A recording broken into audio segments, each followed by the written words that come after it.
everyone. I hope everybody's doing well and having fun. This is Sow and Tare live chat. We do this every Monday at 6 p.m. Pacific time, and we talk all things homesteading related. And homesteading related, go ahead and put it in the comments, and we will chat about it. I'm going to start off way up at the top. You guys are always here before me with the hellos and highs, and then we'll get into it. I am fighting a sore throat, so I have a hot drink for right here. This is Atole de Nuez. Atole de Nuez. It has pecans. But anyway, it's a warm drink. It's nice. All right. Let's get into it. Bring you guys closer. Hope it didn't fall off the table. All right. Welcome, everybody. Please keep your comments family friendly. Aaron was here super early. You're here before 4. Oh my gosh. 4 my time. Good evening, Aaron. All he says is first comment. No, hello. Hello. Andrea says hello. Hello. Welcome, you guys. Uh-oh. Verna says she got the first like. Slowing down, Aaron. Good evening, Verna. Verna is vase placed. You'll see her in blue with a little wrench. She's my moderator. And if you are interested in growing in small spaces like an apartment setting, check out our channel. Hey, Feathered Connections Homesteads here. Welcome. I hope your ducks are going to go well. I hope they're going to go well. I saw your pen. Jennifer's here. Hello. Welcome. Okay, everybody's saying hi. Dawn says hi. Welcome, Dawn. And PJ may have some babies coming, so she might not be on. Goats we're talking. Buster says hi to all listening while driving. Buster, you're driving again. Welcome. Hope drive safe. Joy is here. Hello, all from Western Oregon. I hope everyone is well. I'm doing okay. I am fighting a sore throat, like I said. I have a hot drink, and I forgot to take a Sudafed. Maybe I should go do that before I do that. I also on throat coat. Yeah, not sponsored, but I take them. Let me actually go take a Sudafed because I think that's a good plan before we start. All right.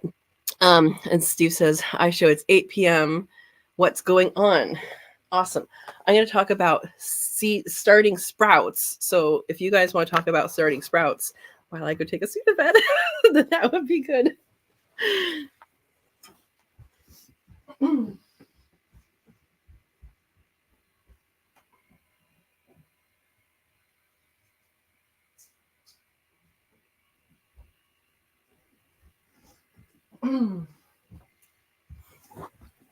Okay.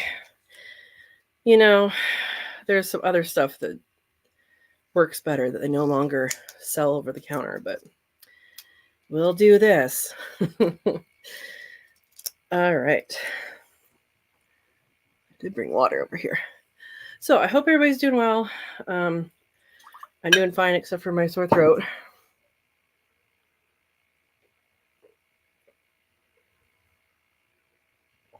All right, I meant to do that at 5:30, but that's okay. That's okay. We're back on track. Sorry, guys. All right. Ken's here, zone 9B. You are same zone as me. You're like 3 hours away from me, I think. Awesome.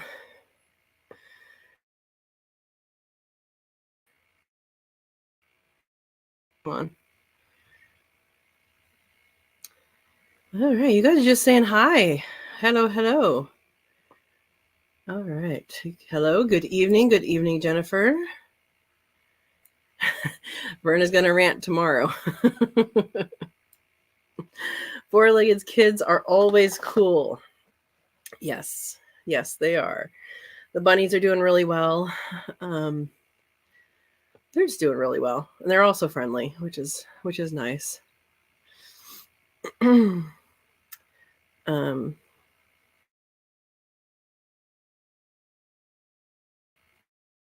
Silver Creek's here. Hola, senora. Hola. Hi, Tommy. Welcome. Steve says, wasn't Sprout the little guy on Green Giant commercials? Maybe. I remember the big green guy on Green Giant. I think his name was Green Giant. I don't recall a small one. Was there a small one?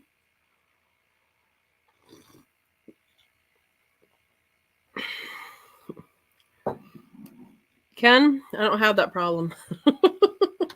I'm not a drinker, but I know that a lot of people throw stuff out on the road. I actually know there's one of my colleagues. He actually did a study, is an ongoing study, and he started to walk.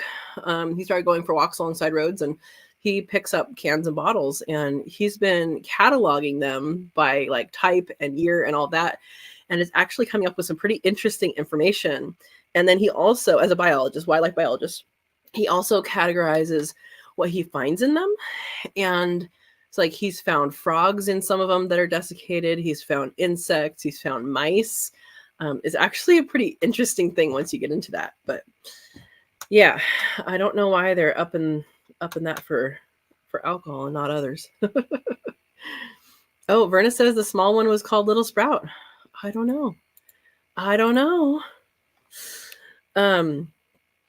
So I was hoping Eric would be on here. I think he comes later. Maybe we'll do the Sprout stuff later. He's probably going to come later. So yeah, I have a whole sorts of sprouts here that I am going to share with you guys, because we can all, well, we can do it now. If we want to do it later, we can do it later too. So one of the things I wanted to share, let me share my big news first. Let me share my big news. My big news is that my channel got monetized last week. So that is something I'm very happy about. I mean, it would be awesome to be able to not do a regular job and do this, but I am very, very far from that. Very far from that. So the only changes you guys should expect to see on the channel, the content is still good. The interaction, we're still going to do Monday nights. Like, it's not going to be one of those channels that once they get monetized, they quit everything. Cause I know of several channels that have done that, and that's not me. So I'm here. And then also the only changes will be there's commercials. I know like a year ago. And so that is like, that was YouTube getting paid for that. I didn't get paid for those commercials at that time. So now I'm actually getting some of that. So that is a really good thing for me. And yeah, I don't expect you guys to watch all the commercials. I want to say that right now, because I watched my video from today, and a commercial that they put on was 35 minutes long. Like, I watched it on my personal channel just to see what it looked like. And no, don't watch a 35-minute long commercial unless you're interested in the product. But anyway, I wanted to let you guys know that, let you guys know, there'll be more commercials than actually getting something from it. So still free content though, so that's good. All right, everybody's saying hi. Rita says, congratulations, you have over 1,000 subs and over 4,000 watch hours. Exactly. Yeah, it's like waiting and working hard. I continue to work hard. It's like having a second job, honestly. It's like having a second full-time job with what I'm doing. But I enjoy it, and I enjoy talking with you guys, sharing information with you guys, learning from you guys. So that's good. Ken says, I just thought of this. If you fill wine bottles with water and bury them in your raised beds, would that keep the raised beds warmer? It might. Water in mass has so I don't know if that would have enough mass, is the only thing, but water doesn't change temperature quickly. So a lot of people, when they have like when they have greenhouses, they'll have like a barrel of water that they paint black, and that gets solarized in the daytime, and then at night in the nighttime it actually takes it and then disperses the heat, and it doesn't do a whole lot of it doesn't change quickly. So I actually know there's a house in San Jose that is built with all of these things incorporated. I don't remember what it's called, but they have like a sunroom that goes all the way down the southern part of the house and has brick. And then on the wall, so here's the window, here's the brick, and like they have like clotheslines and all that kind of stuff there, some plants growing. And then over here is the wall to the house. And the wall of the house, the bottom part is actually framed in so that it carries black plastic containers of water. And so what they do, again, this is the outside, this is the inside, they'll open basically the wall. So there's like plywood. They'll open that. Actually, it opens this way. So the brick reflects onto the black water containers, and it holds water and it holds heat. Then at nighttime, they close that and they open the one on the inside of the house. They don't have heaters in this house. It actually just passively heats the house by opening that. I mean, it's not going to be like 70 degrees in the winter, but it will be warm enough, you know, if you have your comfy clothes and comforter on. And then they close it again in the morning, and it keeps on doing that. And so water is very, very good for that. I don't know if a wine bottle will be enough, like size-wise. But what you can do is you can use them to water your plants. So I don't have one in here. I have them in the screen and porch. There's you can either just put it in the soil like that and it will bubble. But then if you have one of those clay kind of spikes things that the wine bottle goes in, like they sell those, you can buy them, and then you can just use your own bottles. That spike is an unglazed terracotta. And so when you put that in, it actually slow releases the water into the plants. And you can do that for your house plants. You can do that it's really good if you're rooting something. So it stays a consistent moisture. It's not soaked. It's not dry. It's consistent. So that's how I would use those things. You did not expect that to go off on a tangent, huh?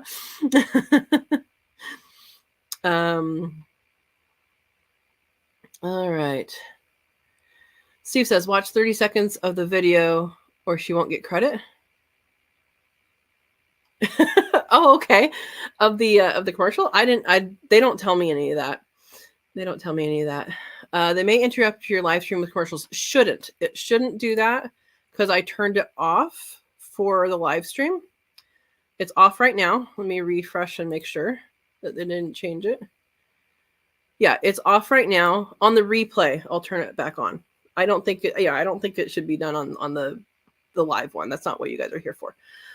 The replay, I'll turn it on. But let me know if it happens because right now I know I just checked it. It's off.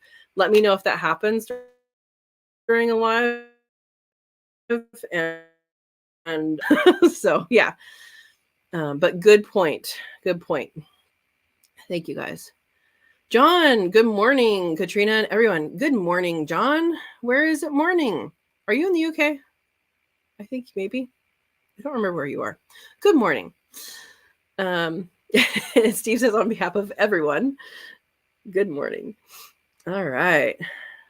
Ken says, I enjoy your taking a walk videos. I would like to see more foraging videos. I plan to do more. I also plan to do more of that with my GoPro and not my big camera, because if you guys watched the video from, was that Sunday? It was rather bumpy. So I didn't really realize that it was rather bumpy. That's the first time I did that with my bigger camera. So with those ones, I think I will be hooking up the GoPro because it has a little bit more stability built in, which is kind of weird. But so yeah, that I expect to do more. Problem is, I haven't been getting out. and it's been rainy. Yeah, I'll be doing more of that. You got to bug me though, Ken, okay? Verna says, I agree, Ken. I love her walk videos as well. All right, more foraging for berries, John says. Yeah, toyon is not a berry. Toyon is edible. It's just not great. John says, did you graft your stone fruits? Yeah, I have not. We were going, so California Rare Fruit Growers was going to have a grafting. I have a cold. My vocabulary might be lacking today. California Rare Fruit Growers, the Monterey chapter, we were going to have a grafting class that I was going to volunteer for. That was supposed to be on Saturday. But it was kind of like a Build-A-Bear kind of thing where people learn a lot. Like,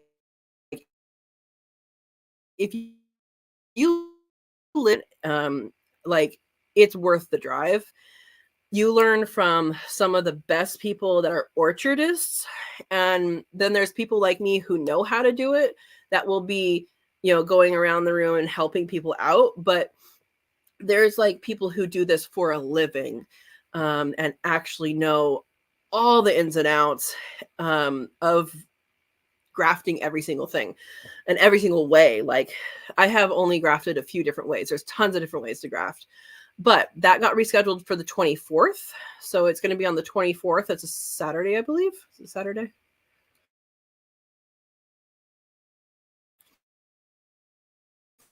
It doesn't want to bring up my calendar. Oh, there it is. Yeah, it's a Saturday. Saturday 24th. And that will be really, really good because it's a full-on course. Like, I think it's like $25. But my plan was to do all my practice stuff. Like, I haven't done it in a year, right? Do all the practice on the sticks that they have us do. Like, we practiced for an hour.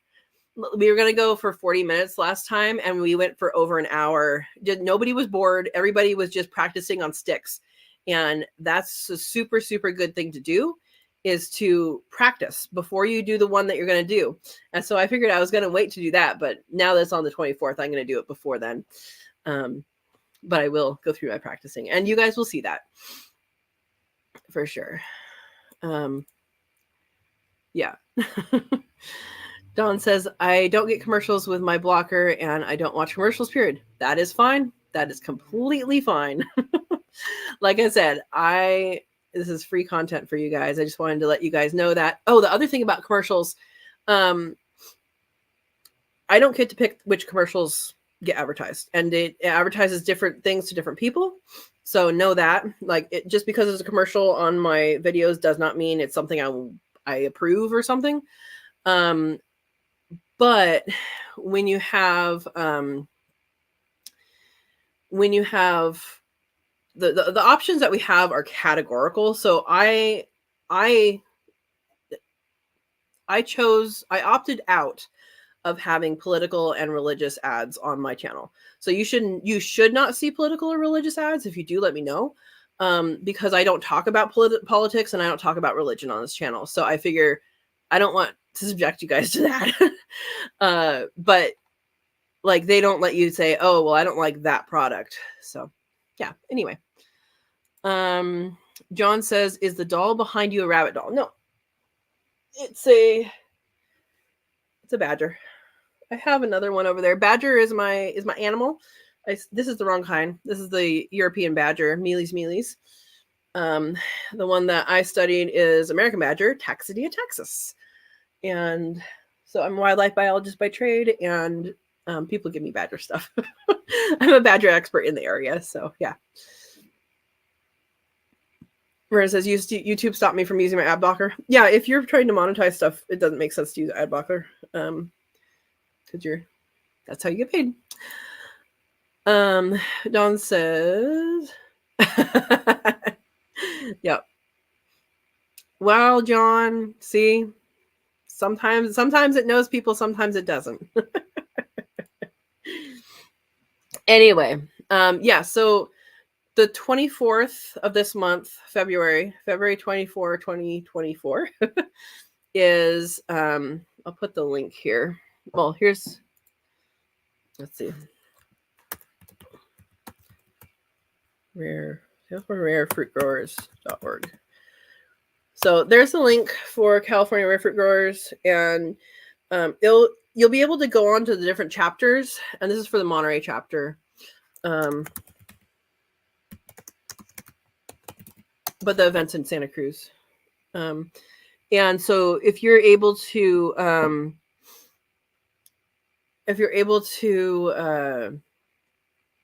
go to that event, I definitely recommend it.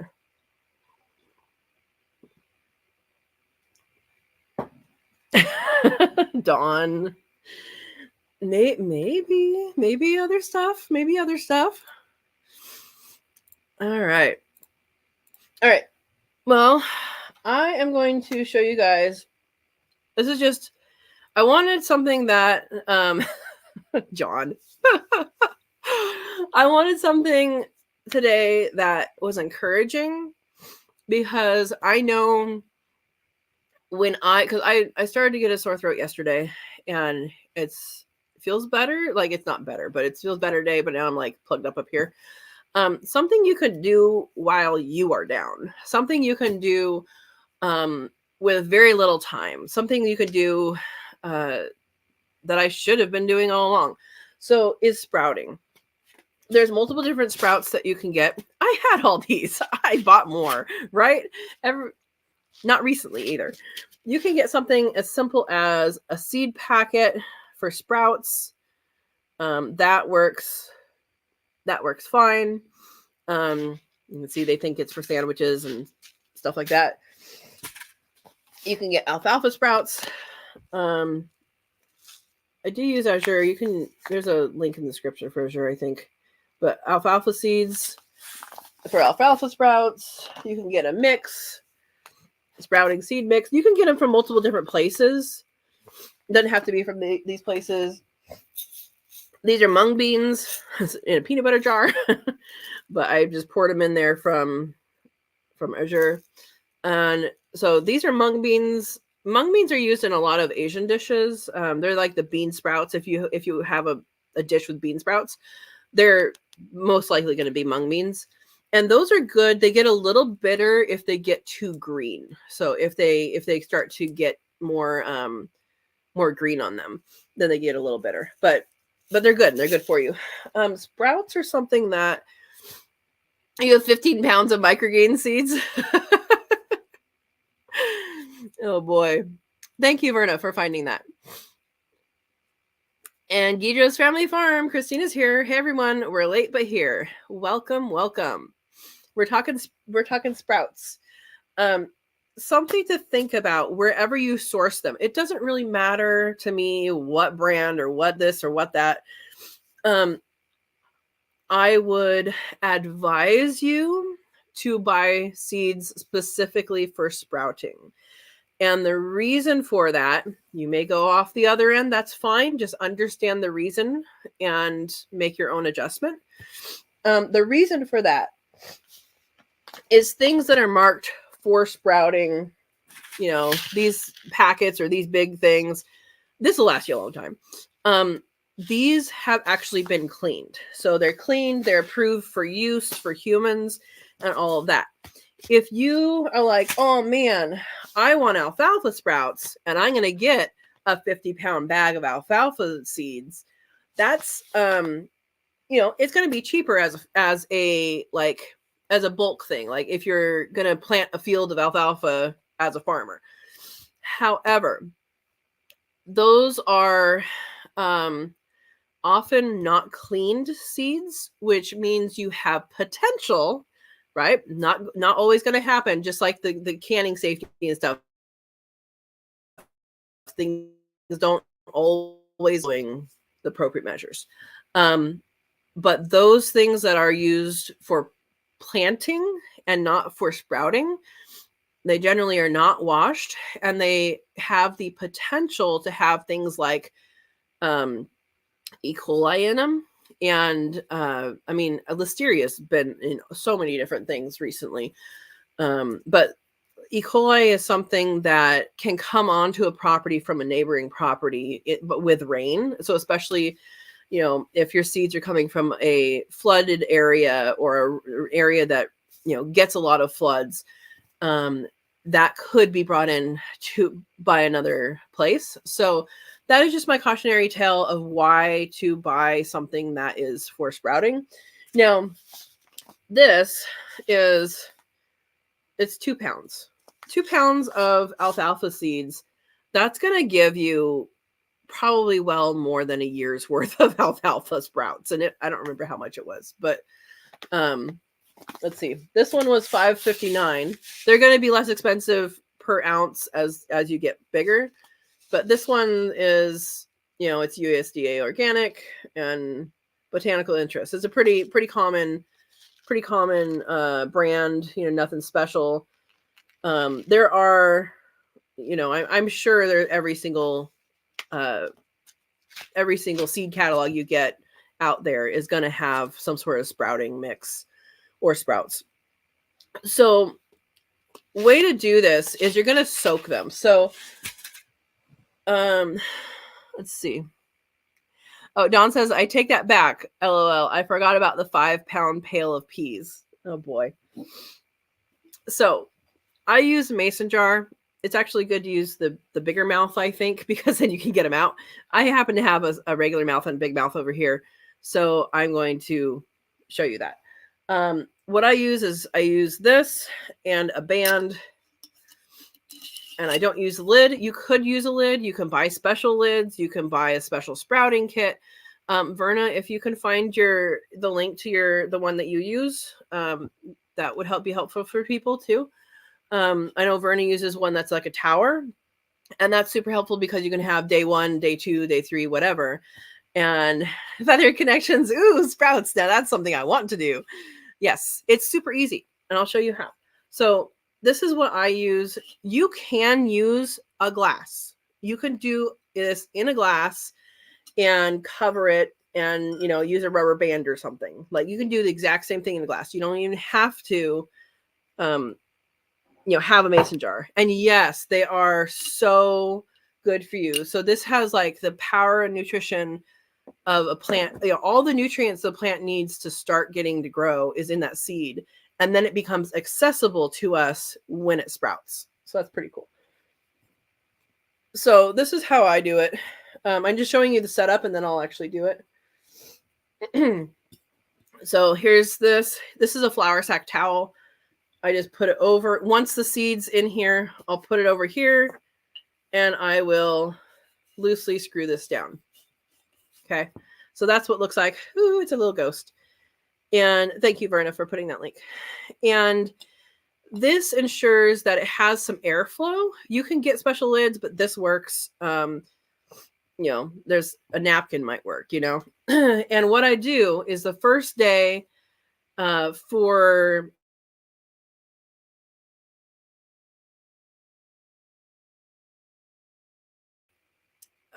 6 to 8 hours.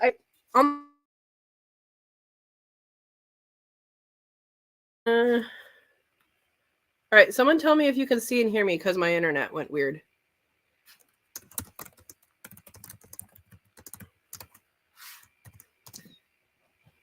You guys hear and see me?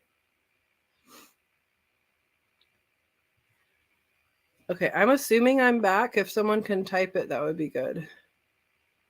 Okay, you're good now. You didn't miss anything. My screen, not my screen, but my screen on StreamYard just like went dark and reload. So you didn't miss anything. All right, thank you guys.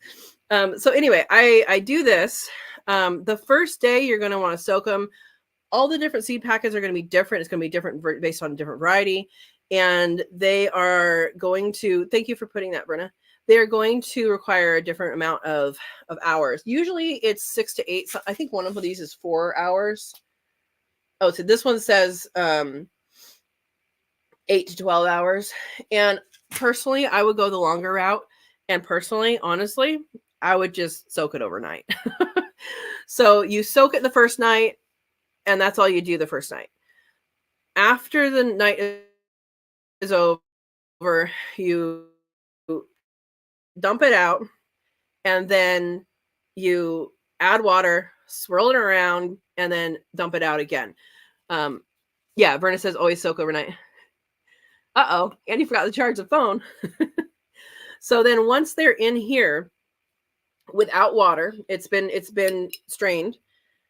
I then put this on. Okay. I put this on, put on the lid with no actual lid, just the bands. And I set it somewhere so it's like this. And the reason for that, if you're doing the mason jar method, is exactly that, Kelly. How do you keep it from getting moldy? That's exactly it. Is you want that over a bowl or something, you want it kind of sideways, because you want it to be moist. You don't want it to be sitting in water. So that's how you do that, is you let it drip out. This is just a cloth. There's no lid. So it just drips out. Then in the morning, in the evening, you do it once or twice a day. You do the same thing. You take it out, you put in some water, you swish it around, you let it rinse, and then you pour, strain it through. I honestly, for the big stuff, like the mung beans, I honestly just use my hand and go like that. You can use a strainer, you can use the cloth, all of that. So one of the reasons why I use a cloth and not the lids is so it stays dark. So, it's not going to be so dark, but because it is white, but it keeps it dark enough that you don't get the green growing. And like I said, with the mung beans, at least, it gets bitter. It starts to get bitter once it gets green. Some people like it that way. Some people will take off the cloth for the last half day or the last day and go like that. So depending on the different seeds, you're gonna have these in like 3 days. It's for some of them. So yeah. Kelly's saying, how do I keep it from getting moldy? You do exactly that. You keep the water out, and then you actually keep the sunlight out as well. And Steve answers, keep it out of the sunlight. Yep. And Dawn says, I have some cool little trays with wire racks. They rested. Exactly. There's lots of ways that people do it. And like I said, if you wanted to do this and you don't have, let's say you don't have any reason to have a mason jar, you can totally do this with a glass. Put this over, do all the stuff in here, put it over here, put a rubber band on, and do the same thing. So, yeah. Dawn says, don't you rinse yours twice a day? Yeah, twice a day is ideal. Sometimes it only gets one. I actually haven't done this in like a year. But yeah, you're supposed to rinse it 2 to 3 times a day is what some of these say. I do 2. Sometimes it gets 1. But yeah. Andy Rabbit says, the white fuzzy you see is not always mold. It can be roots starting to grow. Yep, good point. Good point. But I also want to show you guys how I'm going to do a video on this. So I just haven't done it yet. And this is just a simple way to do it. This is mung bean. This is the one that you'll see on like Asian soups or like on the sides of Asian dishes. And it's good. And basically you use, let's see. Okay, they say to rinse it first. I'm going to rinse it later. We're on television here. Place 1 cup mung beans in medium-sized pot with 3 cups of water. Oh, this is to cook them. Never mind. This is to cook them. Where was this browning directions? Okay, well, it's like 1 tablespoon. Maybe I won't do this one. I'm going to have to look up that one. But I think it's like 1 tablespoon of mung beans for a container this size. I mean, it's pretty small. All right. So this one is a mix of mild alfalfa and red clover with some radish. And soak them for 8 to 12 hours. Oh yeah, in a warmer environment. Rinse at least twice daily for 4 to 6 days until the sprouts' small leaves turn green. And well, that's fun. This one doesn't have a how many do you do either. I'm gonna try a different one.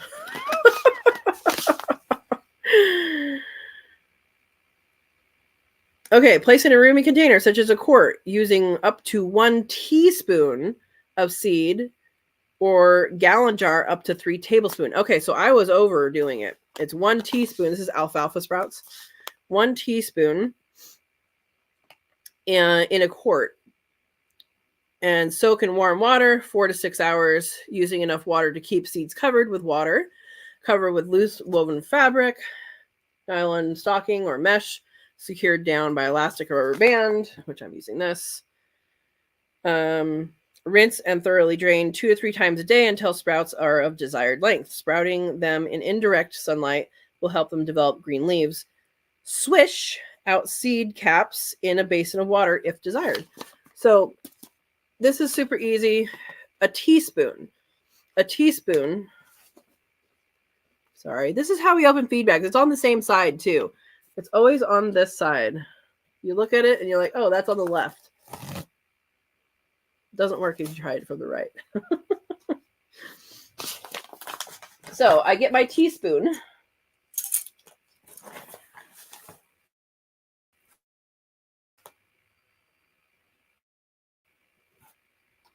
That's a teaspoon. Okay, that's how much seed there is. That is going to fill up this whole thing almost. It's probably going to fill up to here. Okay.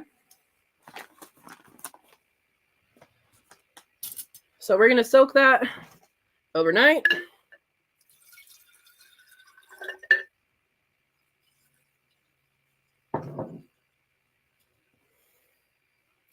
So we're not going to tip this one over because obviously the water will come out. We're going to start the tipping over tomorrow. Okay. So that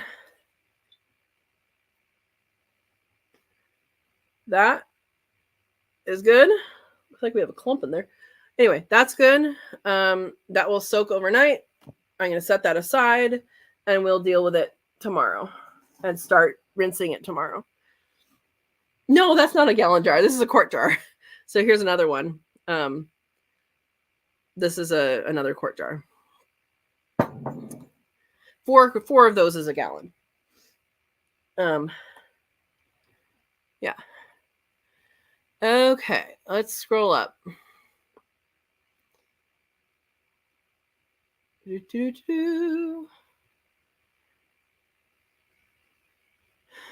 Verna rinses hers once a day every morning. And the one that she has, it actually goes down through the layers, I believe. Sprouts are forgiving, Steve says.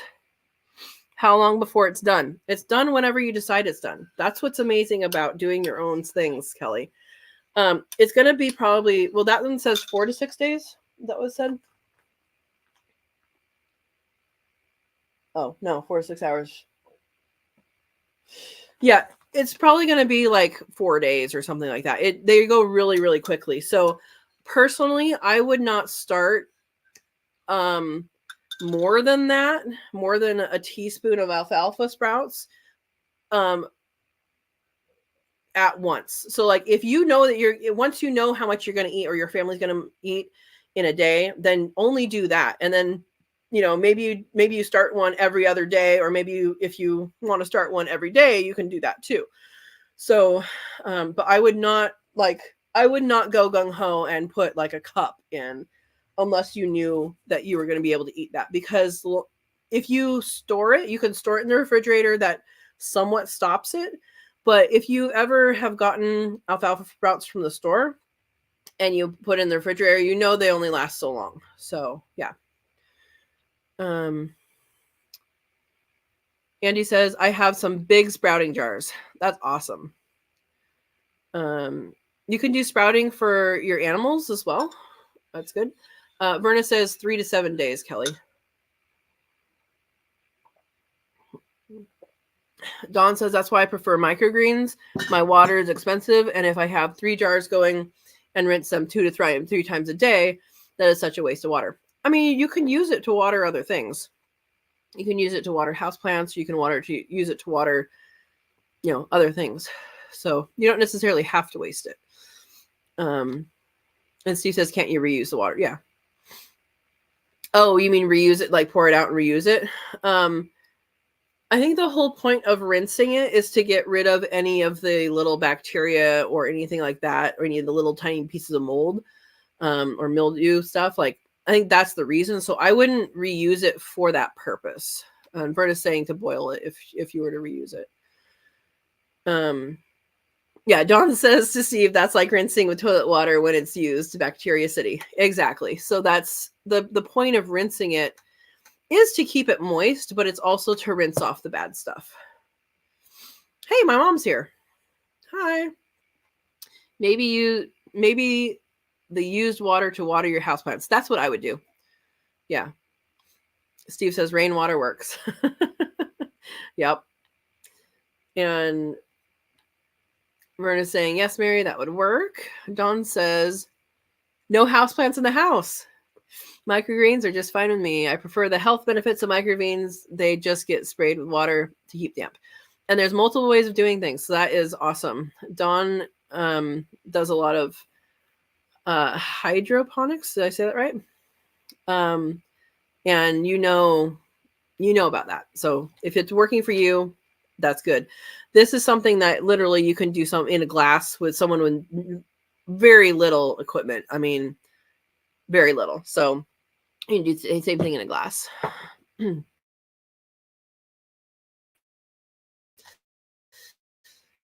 Feathered Connections says, ha, I never noticed it's always on the left, but I always choose the wrong side.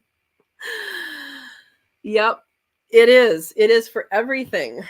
So that's when you're looking at it directly. Wait, on the left? On the right? This may be reversed.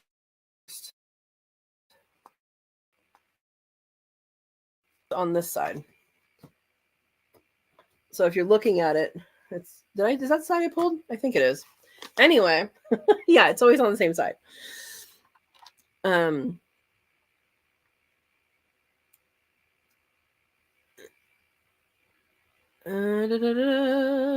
Scrolling up.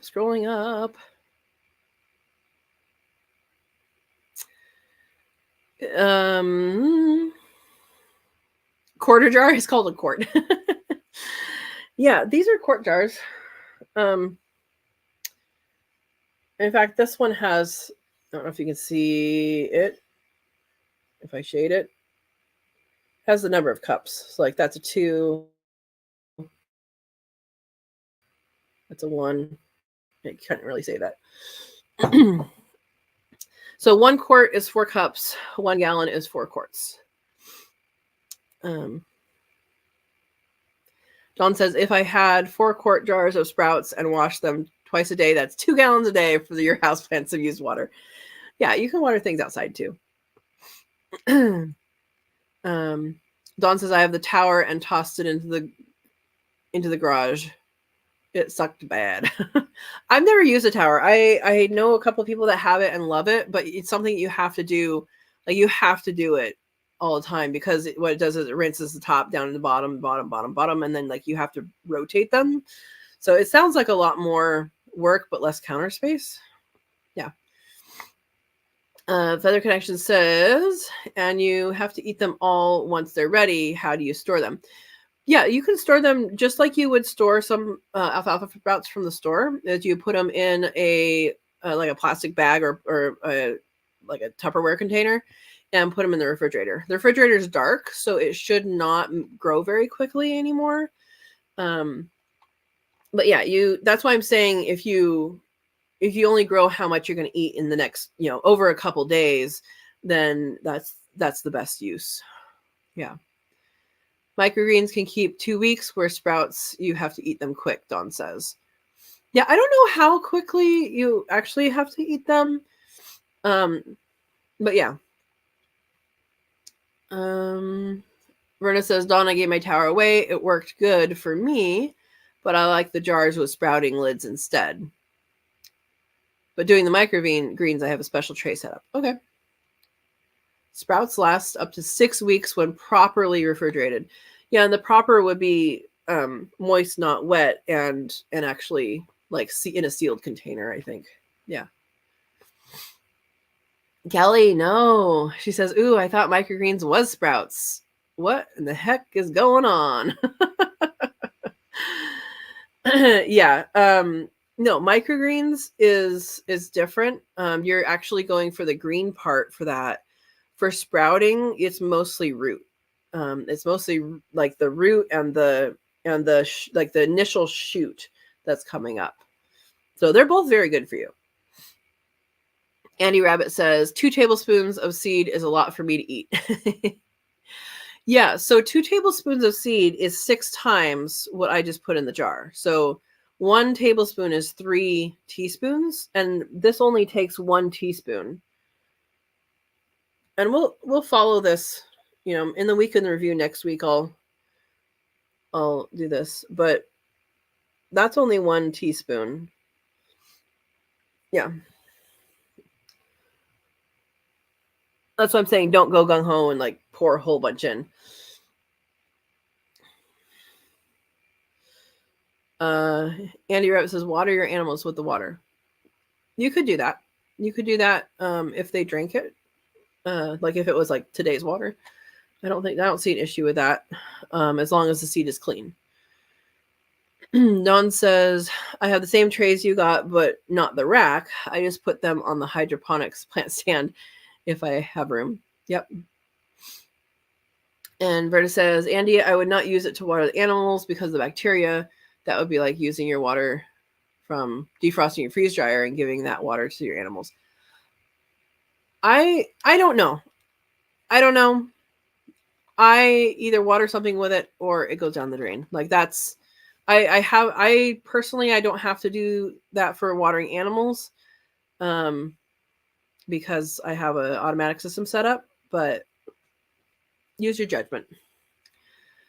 Dawn says hydroponics. I had a medical meeting for 3.5 hours before they left. They asked about hydroponics they saw. Then I was 1 hour showing them how. Yeah, 1 hour showing show and tell. That happens a lot. Yeah. Oh, Steve. They want to get away from the store produce and can't grow. Like if there's contaminated soils, then hydroponics is a good idea. If there's maybe you're renting or something and they absolutely won't let you plant in the ground for some reason, then that's a good idea. I haven't done anything with that, and I had plans in my head to do some of that, but I haven't done it. I probably won't happen, in the recent future. Recent future? In the near future.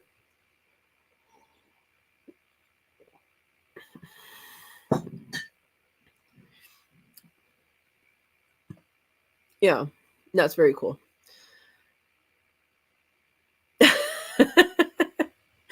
Verna, you're trying to get ways to water your animals, huh?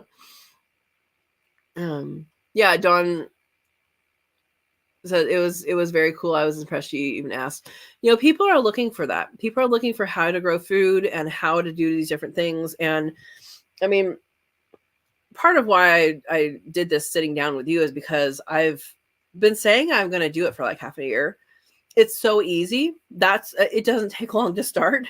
I might as well do it with you guys. So, if you have sprouting seeds, sprout them to like start that process tonight and we'll do it together. It's so easy. Yeah. And Andy Rabbit says, Dawn, you have a very impressive setup. I think she's experienced. Yeah. And Verna says, if you can't eat them fast enough, you can feed them to your quail. They would love. Yep. Absolutely.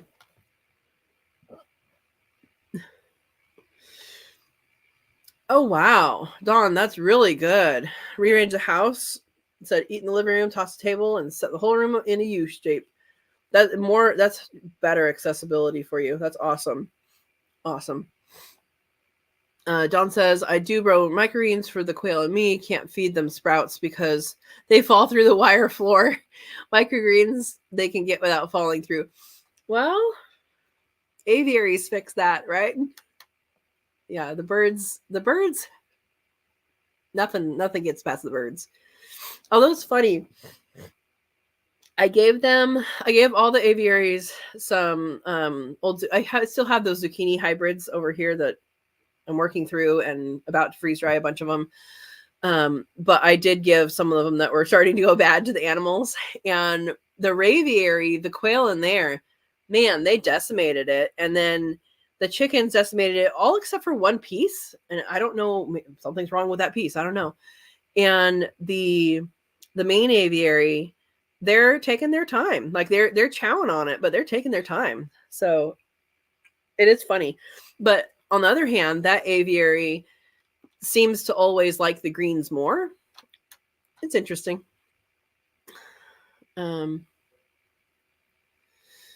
Those floating seeds on top are duds. If you can get rid of them, then it will taste even better. Yeah, so that's the seed cap thing. It says on the which one did I do this?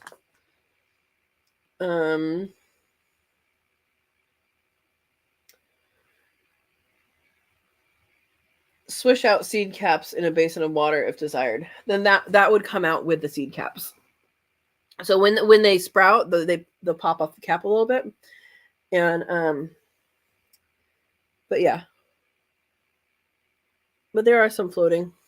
I'll swish it a little bit, but it will most likely stay floating. Sometimes little air pockets can get in between things, but yeah. All right. I gotta scroll up. Dawn says the only sprouts I grow are lentils, which I haven't done yet for the quail because they are larger sprouts. I can't eat lentils, so they get them. That makes sense. Andy says my big sprouting jar can use 2 tablespoons of seeds, but it's way too much when it's ready to eat. Exactly. Yeah, there's no, in my mind, unless you have a big family or unless you're growing for your animals, you basically can, like, you don't need very much. Like, start small. It only takes 4 days to figure out if that's how much you want, and go from there. Yeah.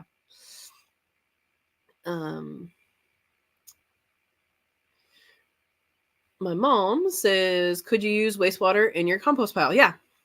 Yep. Verna says, are you taking your fire starter? Yep. I wasn't, and now I am. I tend to forget about it until people around me are sick. And yeah, there we go. Andy says, if you were living in a car, you could still be growing your own food by sprouting. Exactly. You can do it anywhere. Anywhere you are. Kelly says, so Katrina, last Monday I learned to process a Muscovy duck. Tasted like steak. It did. Awesome. I knew you had said that that other people said that. That's awesome. We are now getting these quiet, quackless ducks for the yard. Kelly, that is so awesome. I know how much you like steak. I like steak too. That is awesome. How long does it take to grow a Muscovy duck? Because they're awfully big. And I don't know when processing weight is. That's awesome. Congratulations. Verna says, I would not use any of those waters for my animals, not without filtering the water first. Yeah. Okay. Dawn says it was funny because I can't walk or stand up now. She was trying to get me to teach the hydro at the local college. Well, there you go. Have her send a car and take care of you. There you go. I bet the water would be good for a worm bin, Andy says. I don't add water to my worms. They get enough moisture through the food. So I think for my situation, that would not be true because it would basically drown them out. But you could do that if you have a dryer bed. Yeah. In fact, I need to take out the worm castings here. I don't know, maybe this week. I have more stuff to go in. There was a super sale on bananas, that freeze-dried bananas, 26 of them, and they were 10 for $1. So that was pretty cool. I took all that was left except for 2 of them. One was mushy and one was cut in half. So I figured that was good. And freeze-dried bananas do taste good. I'm going to do a video on that later. All right. Feeding troughs work for sprouts too. Any container that you can drain is, yeah, absolutely. Dawn says the very first microgreens I grew was the takeout tray with paper towel. I set it in the quail cage. No, they eat the paper towels too.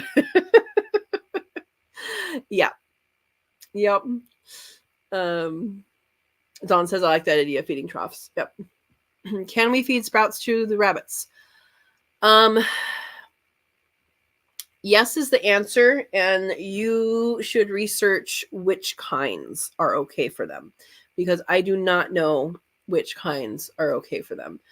I'm guessing alfalfa would be, but again, check some source other than me. What else is in here? Like, here's a mix. Just make sure you know what's in there. Like, radishes should be fine for them. Broccoli, I don't think is something that should be fed to rabbits. So like, this is 5% broccoli. I don't know when, maybe Andy Rabbit can answer this. When does broccoli become a no-no for rabbits? I know broccoli and celery, I think. Anyway, yeah, I think broccoli is on the no list. So yeah, the answer is yes, but make sure the type is something that they can eat. Andy Rabbit says, I have a rabbit pulling fur tonight. She is a few days early. I brought her in and put her in a cage in the bathtub for the night. She is a first-time mama. Wow. Is it cold, or are you just wanting to keep an eye on her? Oh, no babies will fall out of the wire in this cage. Good. Roberta says, yes, Jennifer, they love them. That's good. Dawn says, I love it. I hope she's a great mama. I hope so too. Good luck. Yeah. That is something that it's always fun. Every single time. It's fun to just, it's like opening up a little package and going, oh, how many of your babies are in there? It's awesome. Awesome. What about your garlic? I don't have garlic honey. I did, however, just buy Manuka honey like on Saturday. So I know that's for like external wounds too. I have not read up enough about it, about the internal parts. It does smell medicinal for sure. Manuka honey is honey from, there's a plant in New Zealand that has a particular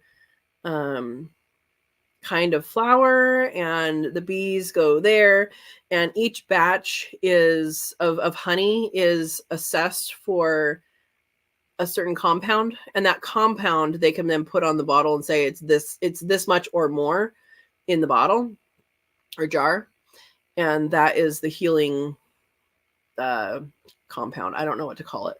I don't remember the name of it. It's in the cupboard. You guys have enough props today.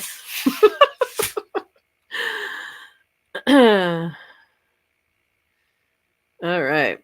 Quiet and quackless, Dawn says. Yeah, it's Muscovy ducks are supposed to be pretty quiet. Dawn says pretty much, or sorry, Andy says pretty much, Dawn, but they still make sounds. Ain't that loud. Kelly says, I'm so excited. I put a dog run together that I got off Facebook all by myself today without instructions. Took me a while, but it'll be a great home for them. That is so awesome. Are you hatching or are you getting littles? Yeah, I want to know. I want to know about these guys because I like ducks and I like steak. And if I can have ducks and steak, then that's good. Just like if you make salt cured egg yolks, you also get cheese. That's how you get cheese. Tastes just like cheese, at least. Dawn is asking, louder or more than quail? It says quiet, more quiet than quail. Okay. And Kelly says way less quiet than way less quiet than chicken hens and their egg songs, or more quiet? Yeah.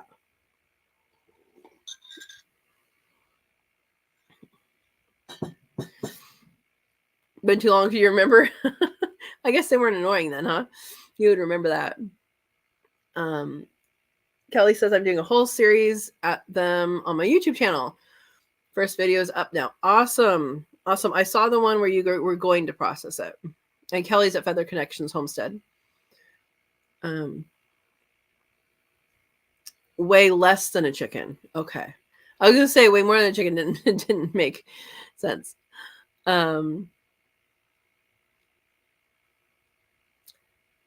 You brought one into the yard and could barely hear it. That is awesome. Awesome, awesome. I'm excited for you. And I also want to know, like, how well they hatch. Like, do they hatch well, or are you going to be like sourcing from places? Yeah. Wheatgrass, clover, but stay away from cabbage type sprouts, Verna says, for the rabbits. Yeah, so the brassica family, I think the whole family? Is mustard included? Maybe. Cabbage and broccoli, and that kind of stuff. Okay, you'd stay away from broccoli at any stage. Andy Rabbit says, that's what I thought would be the answer, but I know sometimes we have certain foods that kind of things get activated at certain times. Yeah. Oh, you had snow falling and it's cold. All right. not cold enough for you to wear a coat or shoes, though.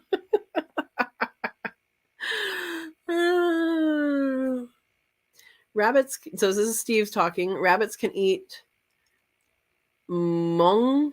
Is that what this is? Mung? M-U-N? Mung bean sprouts in moderation as a part of a balanced diet. And Chana sprouts. I don't know what Chana is. Kelly says, I'm getting both adults and possibly chicks.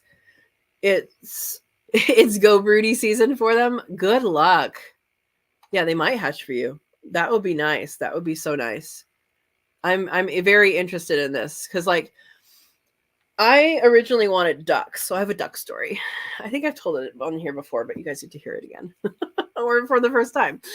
I worked in Illinois at the Forbes Biological Center, which is a natural history survey, and they had ducks in a pen, and they would feed the ducks every day, and they just lived in a pen, and there's a biohazard sign on it. So, well, this is a lab, but I don't think it's that kind of lab. So I asked, I said, so what's with the biohazard sign? And I was told that the biohazard sign was purely to deter hunters from stealing the ducks. Yes, Illinois hunters apparently are so desperate they can't hunt their own ducks, and they steal them. Not everybody, probably just one guy, but still. And so they decided to just put up biohazard sign, and that fixed the problem.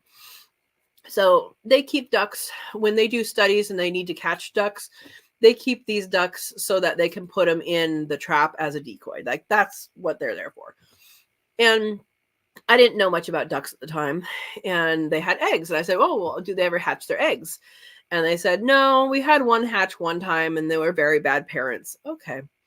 So I'm like, well, does anybody ever eat the eggs? And they're like, oh, so-and-so used to eat them, but they don't eat them anymore. I'm like, well, can I eat the eggs? And duck eggs are very, very good. So I when I worked there, I had free duck eggs. And I had tons of duck eggs. They are very good. They're so filling. Kind of like the difference between chicken and quail, but kind of even further, I feel.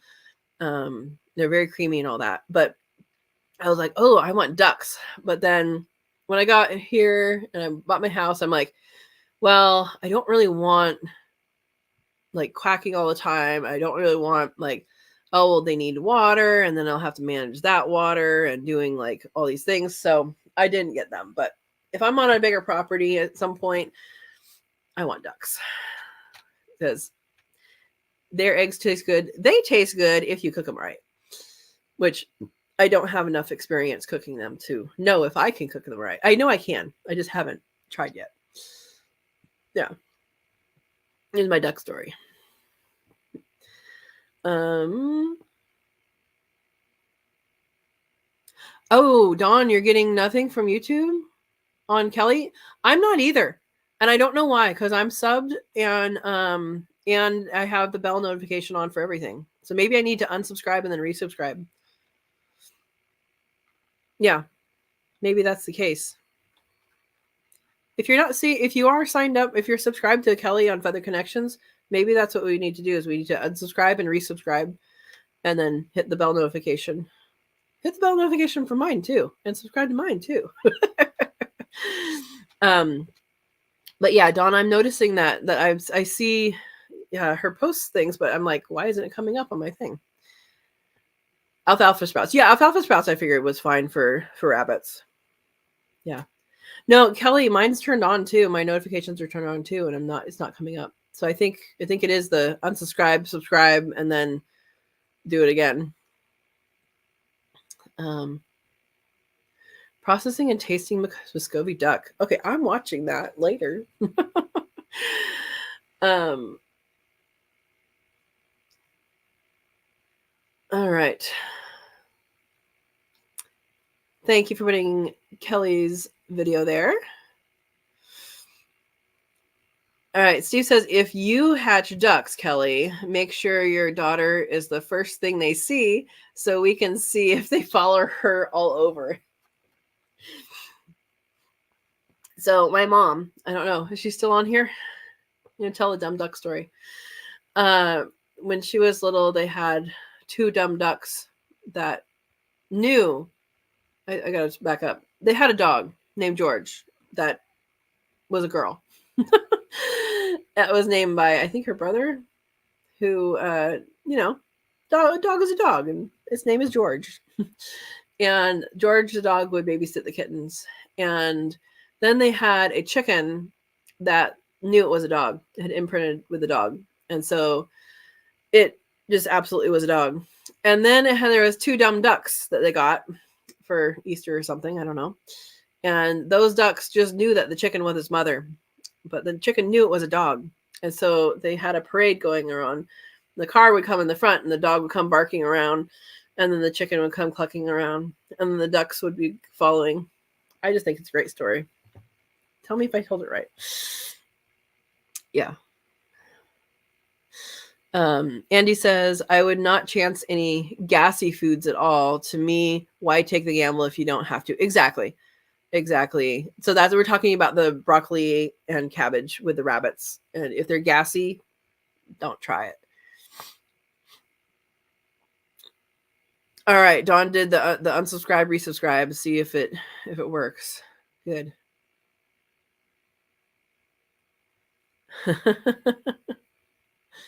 Yeah, means no Nebraska greens. Exactly. Duck eggs aren't tasty to you. You're gonna try again though. They're super rich. Yeah. Muscovy are splashy, muddy ducks. Are or aren't? I'm guessing you meant to say or are not. Okay, you did say are not.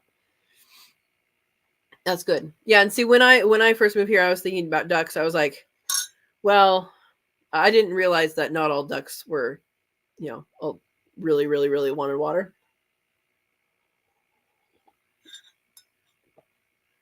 Steve, we gotta censor the processing part of the processing video. That's how it works.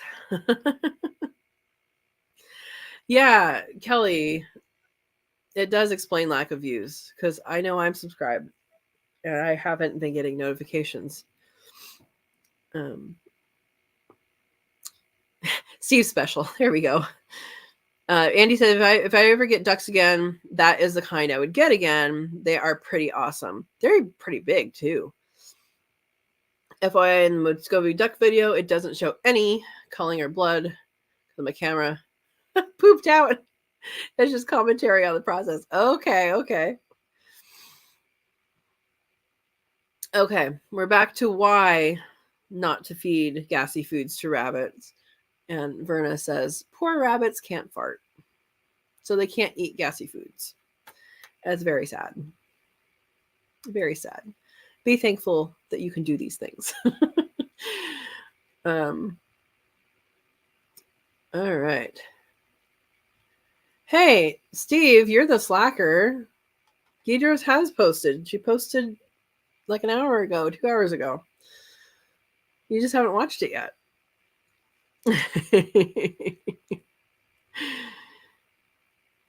Exactly. Verna said exactly what I said.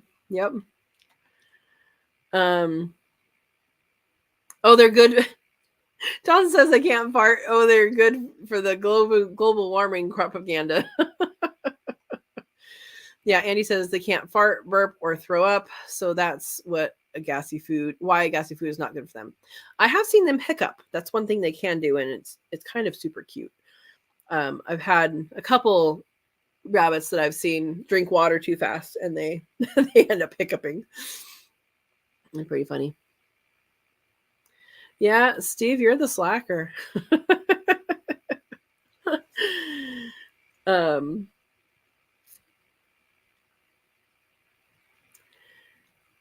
No news, nothing too busy. Yeah, busy. So,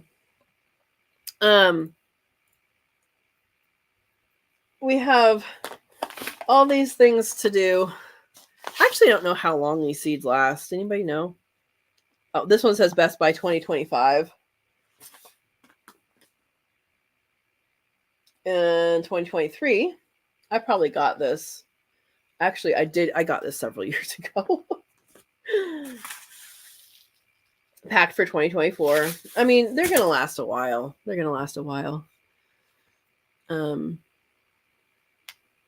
Don says, Gidros is in my YouTube notifications for today. Yep. And it says, I had to refresh. No one else chats were showing on my screen. I thought I was the only one chatting still. Oh, Andy. You must have a lot to say. Oh, okay. Steve is introducing evidence. Rabbits do fart, or at least the ones I had could fart. I don't know. Oh, Don has a good suggestion. Put your seeds in mason jars and vacuum seal them and keep them in the dark if you want them to really last. That is a really good suggestion. Yeah. If you get rid of the floaters, they can last for decades. You got to put in water though, in order to see what floats. They'll last until they don't sprout anymore. that is aptly said. Oh boy. Well, I suppose I should tell you guys what we made. I should probably show you guys, right? You guys want to see what we made for the Katrina's Kits Cook With Me Live? I don't know if you want to know. I'm going to go get it.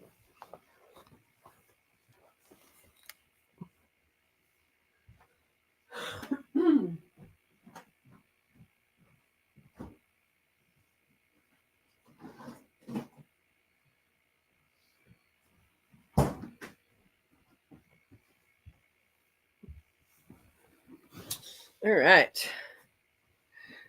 Of course, Verna says.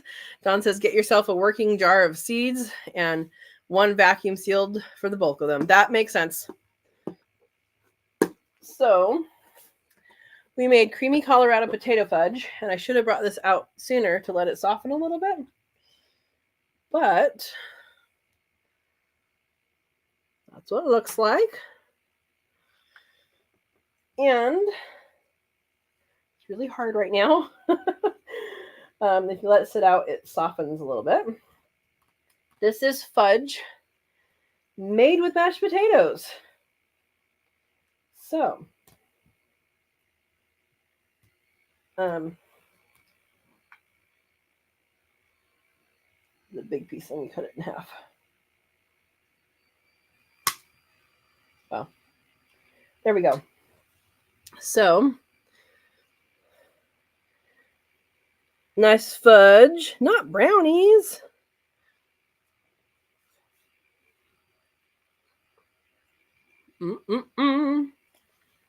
Yeah, Bernard, special because it's fudge and it's made with mashed potatoes. Mashed potatoes is the secret ingredient. So, Steve says she's supposed to pass the tray around for taste tests, not just show us. This isn't a Taste With Me Live. You know, they don't have smell-o-vision yet either. Here, good bite. So, super good. We had a lot of fun.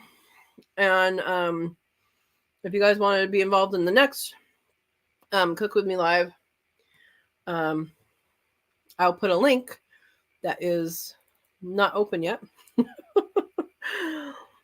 Because it's always a lot of fun. It's always a lot of fun.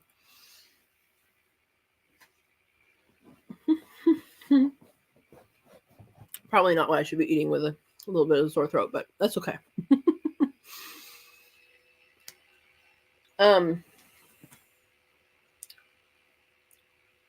Well, Manuel was going to come here and he was going to bring me a baby bunny. I don't know if he's close to being home yet. I'm going to show you guys baby bunny.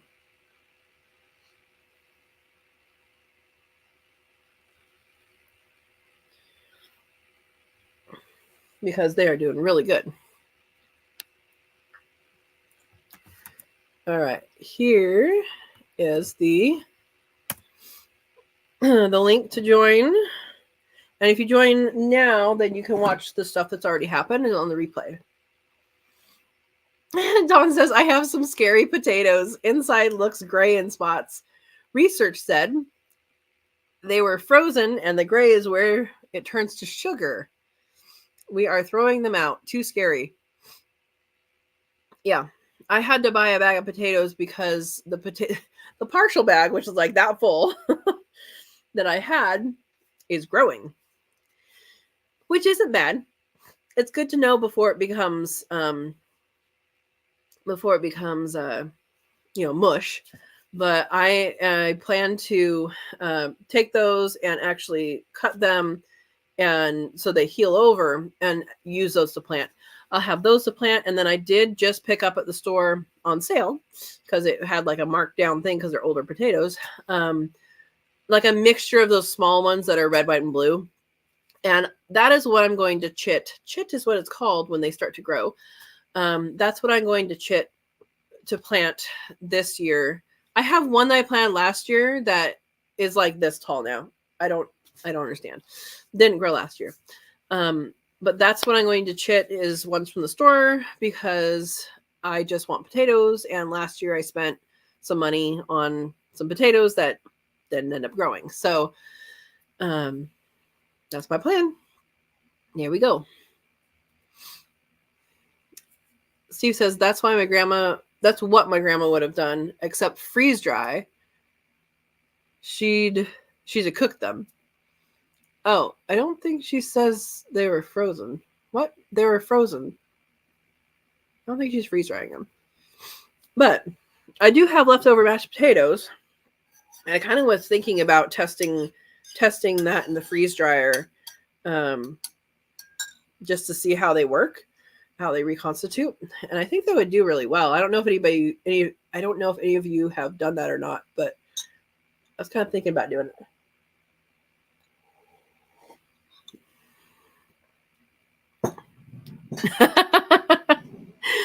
Steve, you will probably never hear that word from me. I'm not a cusser. Not a cusser, not a drinker. Yeah, chit. CHIT. I think that's how you spell it. That's how I spell it. That's funny. You know, sometimes I say stuff like that I don't even, it doesn't even cross my mind that it might be heard as something else because I just don't use that language. But sometimes people are like, what'd you say? I'm like, what do you mean what I say? Yeah. Anyway. No answer yet. I was hoping that he would come sooner rather than later, but that's okay. That is okay. So Verna's back. Verna's back. So what I want to know from you guys is, I think we kind of figured out some people are, oh, he just got here. Some people are experienced in sprouting. Some people are experienced in microgreens. I want to know your experiences, how you've done it to make it better, what kind of schedule you've done, if you've done a schedule or if you do it sporadically. I tend to do things sporadically as far as the sprouts go. I don't always have sprouts. It probably would be a good idea to have that because I enjoy them. But I want to know if you guys were on a schedule, if you are on a schedule, if you just do it whenever or any of that. Yeah. Verna says, yes, Katrina, freeze dry those leftover potatoes. Then you'll have instant potatoes. That's what I'm thinking. Because what's better than instant potatoes? Verna says she's sporadic.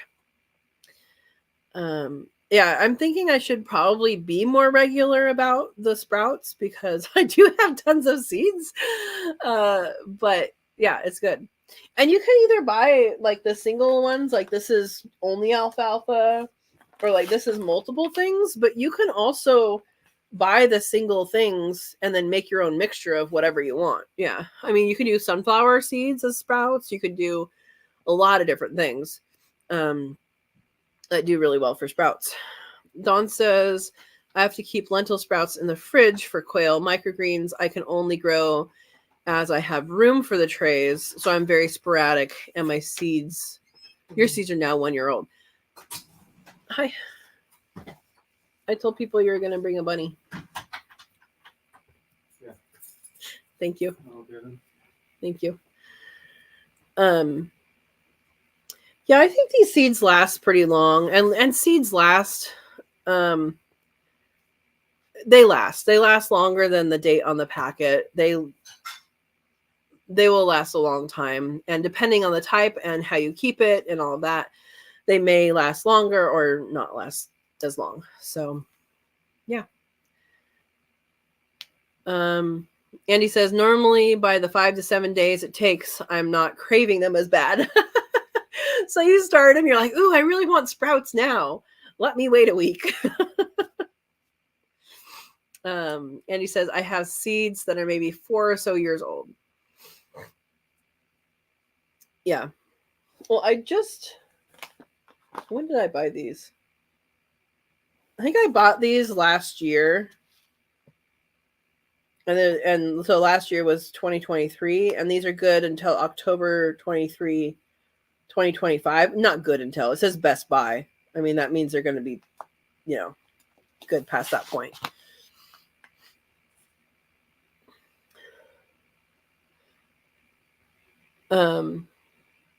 Dawn says, I have 1 pound of arugula and quail love them, and me too. But lately I grow 1 arugula seed in a jar into a full-size plant. It's easier.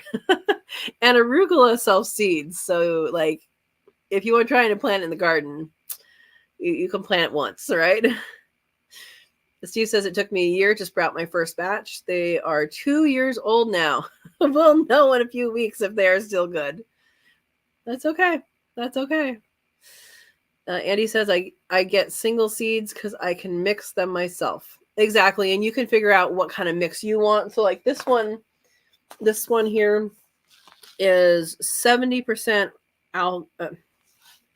70% alfalfa, 20% clover, 5% radish, and 5% broccoli. So the radish will give it a little bit of spicy kick. Sometimes there's mustard seeds. That will be a little bit spicy.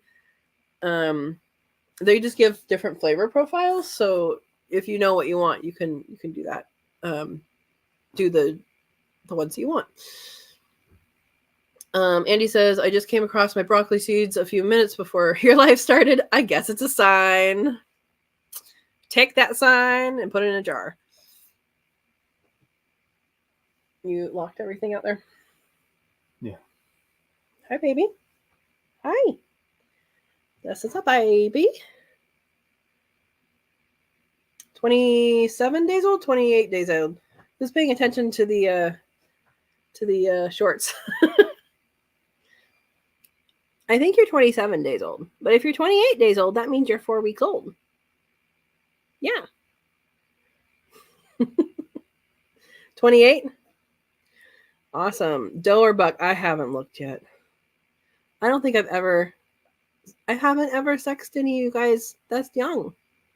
No, I haven't. Do we want to learn that? See if I can do it? Cute. Looked right into the camera.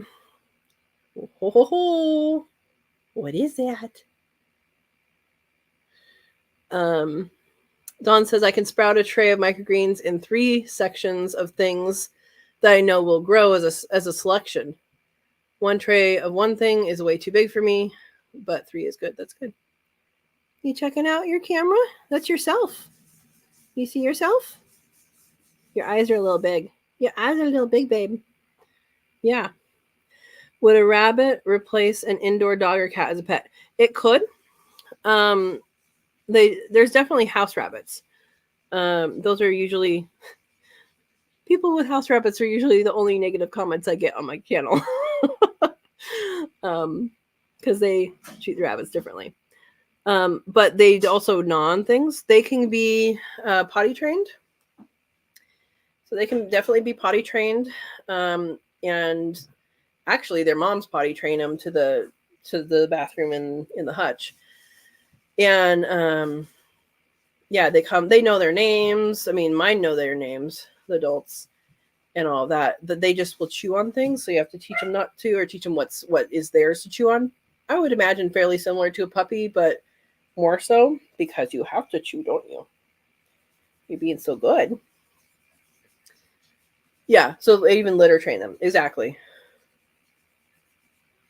Uh-oh. Dawn, are you getting a bunny? Yeah, bunnies are good. Huh. You gonna hang out with me? Can I see if you're a boy or a girl? I don't know what age you're supposed to be able to tell that. You're very comfy. You're very comfy, huh? All right, let's see. Let's see. I know you don't want to be on your back. I understand this. I understand this. Can I see? No. Okay. I'm not gonna do that. It doesn't want me to, and honestly, it doesn't matter. Oh no, Dawn. That's sad. I'm sorry. You rehoming your doggy? 6 weeks is best time? Yeah. Yeah, Dawn, I'm so sorry you're dealing with that and that it's a long-term situation. I'm sorry, because I know you want to do all these different things and you're finding ways to do a lot, which is really good. But I understand that.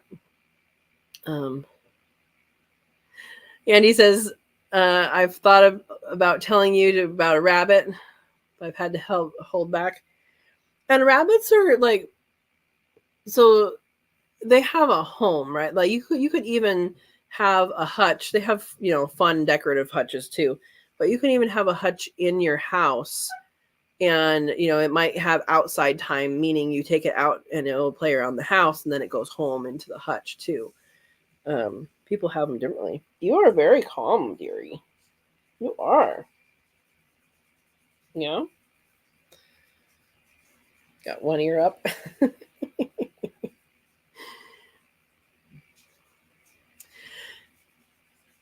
Yeah.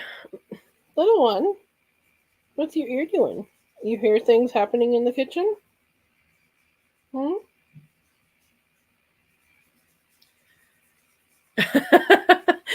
I don't think Eddie knew how to hold back all. All right. All right. Hold on. I'm putting you aside. No, go the other way so they can see you. You want to cuddle? Yeah. Okay. We'll go the other way. It doesn't want to let go. Okay. Okay.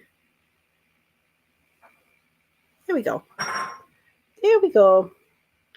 Let's just get cute bunny time. Yeah, you're a little bit more scared looking, huh? I gotcha.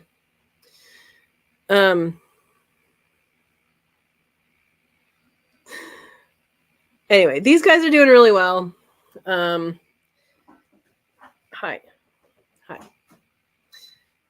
Oh, Don says stop teasing me, Katrina. He's too cute. They are super cute. And Mom is super patient with them. You know, they can climb all over her and all that. They love being pet. And I've been handling them every day. So that is good. He's giving the side eye to the bunny on the screen. Maybe. Kelly says, it's been a long day that started early, so I'm curling up in bed for some sleeping. Night, everyone. Good night, Kelly. Good night. Andy says, well, Don, I have a few rabbits that should be having babies this week and next week. There you go. You have to go a little while with no animals inside. Oh, have to get through. Okay. Yeah. Well, I think a bunny would be a great choice. I think a bunny would be a great choice. They are quiet. They don't require a whole lot. I mean, if they're out running around, then that's fine. There's some people that keep them, like I said, in a hutch inside the house. And then there's some people that is just like free reign. And the most that would happen is the most that would happen would be chewing on things you don't want to be chewed. And then, little pellets if they don't make it to the bathroom or if they decide to spread their scent around. Yeah.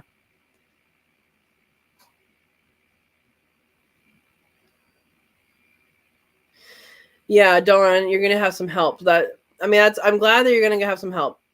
That's good. Yeah, you don't want to be in a situation where you can't get out of someplace. Andy says, I got up this morning to get my granddaughter ready for school. She got all dressed and we were ready to walk out the door. Then I realized the school called school off. Oh. Dawn is saying, say if a rabbit ate a kitchen cabinet, could you coat it with alum? I don't know what a deterrent would be for a rabbit. That is something I have no knowledge in. This little one's doing really good, though. You're doing really good. Yeah. I don't know the deterrents for rabbits as far as like taste deterrents, I guess. Yeah. You can't put alum or alumen? You can't put on all the legs. Yeah. You might be putting things everywhere. You could put little metal bumpers or something. I don't know. Am I saying that? Oh, alum? Because alum is like a powder. Is that what you're saying, or are you saying something else? That might be something I don't know.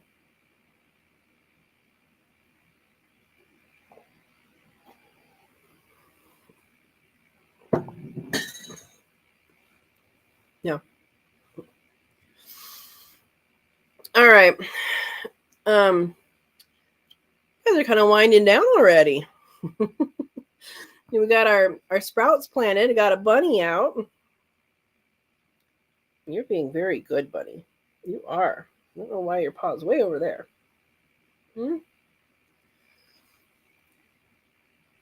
So 28 days. Is that what you said, Steve? 28 days? That's 4 weeks. So this one's 4 weeks old. Don says, I did when my dog ate everything, made a paste, painted on. The dog quit one time. They were metal legs to the chairs, and she chewed metal. Oh my gosh. Okay, so it is you made a paste. Okay, I was wondering if I was understanding that correctly. Steve says, save all your soup and vegetable cans, then put the furniture feet into the cans. Steve.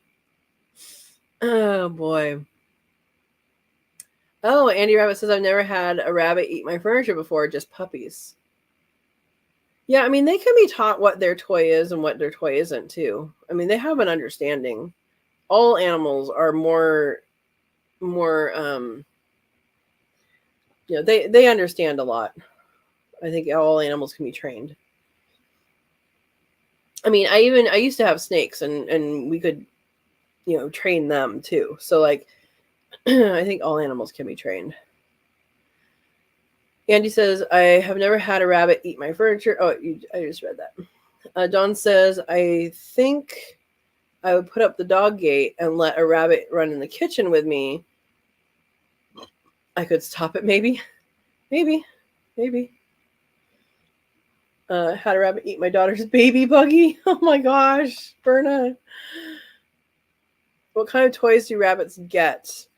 Rabbits can have whatever toys they want. I generally don't give mine toys because toilet paper tubes I can give them. I know we talked about that as a should you, shouldn't you kind of a thing before, but sometimes they'll get those, the young ones. They get sticks. That's what I give them. But you can buy like balls that they'll move around and stuff. If you have like a box, that's really fun. If you have a box that like they can go through, then they can have a lot of fun with that because like a little tunnel. Basically think like hamster toys, a ball, something they can go through, something they can move. And they can also they will move things around. If they want things in a different place, they will move things around. And but then they'll also have like their chewing sticks and they make little balls made out of willow or apple wood. And honestly, I think it's a waste of money because I bought one just to see like how well that would work. And they just eat it and it's gone. So I'm like, why not just give them a stick? Because it's not like they had any extra fun with it. But yeah, they can be taught to do all sorts of things. Bring this from here to over there. There's all sorts of enrichment you could do. I just don't. Yeah. Verna says, chewed the velvet off that doll baby buggy. Oh. Andy says, one night we were watching TV. All of a sudden, everything went sliding off the coffee table. The puppy ate the leg off of it. Oh my gosh. I'm sorry, buddy. I'm sorry. Oh my goodness. Steve says they have to chew. Chew sticks are good. Yes. So bunnies have teeth that I know. Bunnies have teeth that are always growing.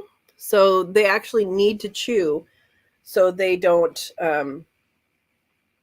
so their teeth are correct. Their dentition is correct. Yeah. They'll chew electrical wires. Steve says, yeah, that's not what they're supposed to chew. Joyce says, I used to give mine golf balls to play with. They can't open their mouths far enough to chew them. That is a good thing. That's a good thing. Yeah. They have fun with all random things, just like kids, Andy says, yep, I have to tie their water bowls to their cages or I'll be chasing them around the cages. Yeah, so you guys may have noticed Ravioli's nest box was in the middle of her hutch. Like, there's no room. There's just like room around. That's not because I put it there. That's because she put it there. Okay, Mama, you can put it wherever you want. I tried putting it back several times, and she's like, no, I want it here. Okay, you can have it there. Yeah.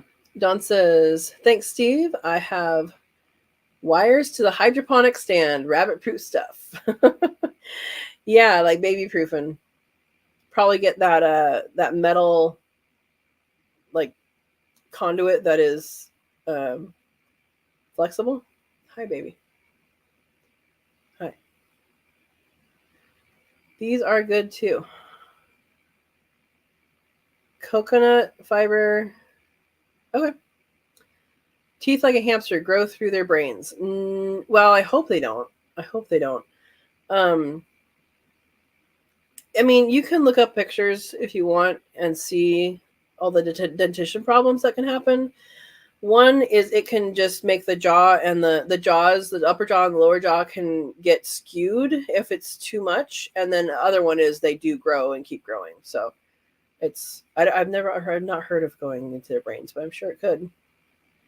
Andy says, yes, rabbits could chew on wires. I had a rabbit on my lap with my phone plugged up. My phone died. I looked and the rabbit ate the cord. Not all rabbits chew on them though. Yeah. Okay, so Verna's giving hides and stuff like that. Yep. Yeah, I mean, honestly, just as simple as a box. Like before we had meat rabbits, we had some smaller pet rabbits. They still lived in the outside. They were actually in the grow out hutch. Before it was a grow out hutch, and they had we had a circular round thing that we put in there that they could roll around and stuff, and then they like flopped it on side and could jump inside of it, and they just had fun with it. Yeah. Don's laughing at Andy. I'll wrap the wires up the stand instead of leaving on the floor by the back of it. Yep.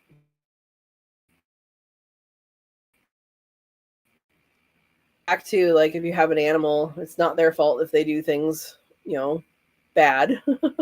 You're their mom. You got to teach them. You are the calm baby, aren't you? Yeah. Yeah. Yeah, thank you, Verna, for putting the links there. You doing okay? Did your pop up?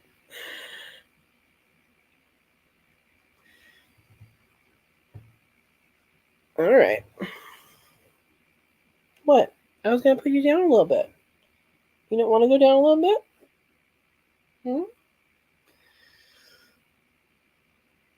Later on, one might disappear. Oh my gosh. Oh, we're caught up and might not be later, right? Not like last whatever time that was. So I thought we were going to have a week of sun. No, rain is expected Wednesday. It was going to be Saturday. Now it's Wednesday, Thursday, and Saturday, and potentially Friday. So I don't know what's going on with this weather. I know a lot of you guys got snow.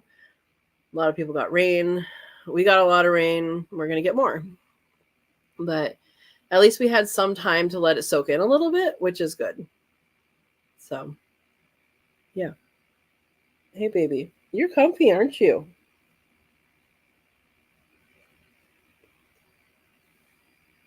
A comfy baby. I did not expect that it was going to be this comfy. Joy had sun today. Yay. Yay. Steve says we went back from 65 to 30, like winter is back. Wow. Yeah, it's finally going to the 40s. So I did put it back in the nest box with some hay for 3 nights, I think. I know. And you don't have it tonight. But they were not using it, but I wanted it to be there just in case they wanted it. And so, but I did take it out today because it looks like tonight's going to be 40. So that's a fine temperature. It was a fine temperature before. I was just trying to, not lose babies. Joy said the sun felt good. Yes. Yesterday and today, like the sun felt really good. Yeah. Hey, Hooga. Haha. Hooga Homestead. Hey there. Welcome. If you missed, you can rewatch from the beginning if you'd like after we're done. Oh, there's a bunny right here in case you didn't know that. We talked about starting seeds for sprouts. I'll do a video on it eventually. I don't know. Maybe I'll just take it out of this one and make it work. I don't know. Anyway, so that was earlier. Now we're talking bunnies. Andy says, when I moved out of my house, the first pet I had was a rabbit. He had free roam of the house. He would go back in the other room and go to his cage to potty. He loved Hershey Kisses. Didn't leave them out. Yeah, I would not leave them out. Groundhog? What? Oh, the groundhog. You're saying you don't have 6 more weeks of spring? I saw somewhere that, Puck's attorney, is that his name? Is only right 30% of the time. So, hey, there you go. Andy says I might have to go visit Dawn again in a month or two. Oh, boy. Cloudy and chilly at Verna's. Oh, no. Hooga had a sick bunny. Think she was bloated. Seems better now. We just talked a little bit earlier about making sure not to feed the cabbage family, so broccoli and cabbages and stuff. So that's something to avoid. I'm hoping that she is actually better now. That would be a good thing. Dawn says, wow, he saw the bunny and I said, I'll get one of these one day. No reaction. Aw. Here's the bunny again. Oh, I know. You like to cuddle. There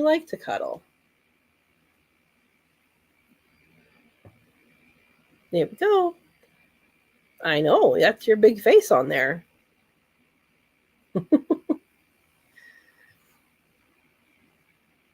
All right. Perfect, Dawn says. Dawn has to go. All right. Good night, Dawn. You stayed late tonight. Good night. Hooga says, my girl buns get boyfriends on Valentine's Day for spring babies on St. Patty's Day. That's nice. Yes, Verna says, none of the Brassica family for the bunnies. Yep. Oh my goodness, so cute. Yes. This one's been hanging out with me for, I don't know, a half hour? Something like that. 4 weeks old today. And then the other 4 are outside. This is just to show you guys. Yeah. And you're doing so good.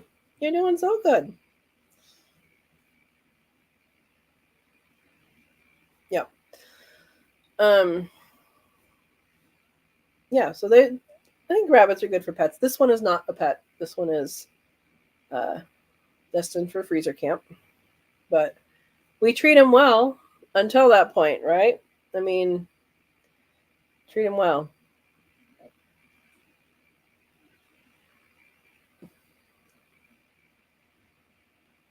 Hey, Manuel. Did this one come right up to you?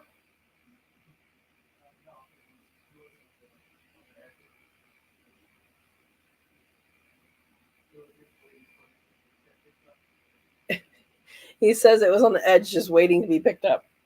I don't know.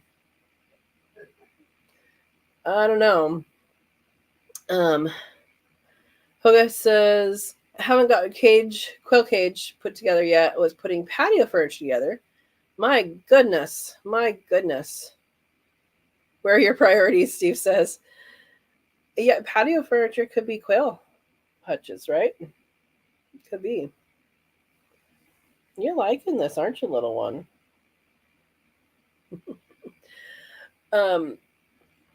So their daddy is super calm like this. Like he always wants pets whenever I open the hutch. He always wants pets. Huga says that is a super cute bunny. I would put it in my breeding program. This is Daddy is a Black New Zealand. Looks like him, but bigger. Or him or her. And Mom is a Black New Zealand and Californian mix. Or cross. Yeah. Pineapple is good for a rabbit upset tummy. Canned or fresh. Interesting. Do you know what property, Andy, it is that does that? Because pineapple I don't think of as something that's readily available to rabbits usually. Interesting. Does it work for people?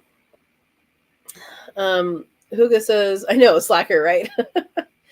You know, sometimes things happen. Sometimes you need a day to relax. Sometimes you get sick, like right now. And sometimes your priorities change. So priorities change, and that's okay as long as you get to the ones that matter, right? Andy says, guys, this is a funny looking rabbit in the bathtub. No babies yet, but she is bald. Bald? Oh my gosh.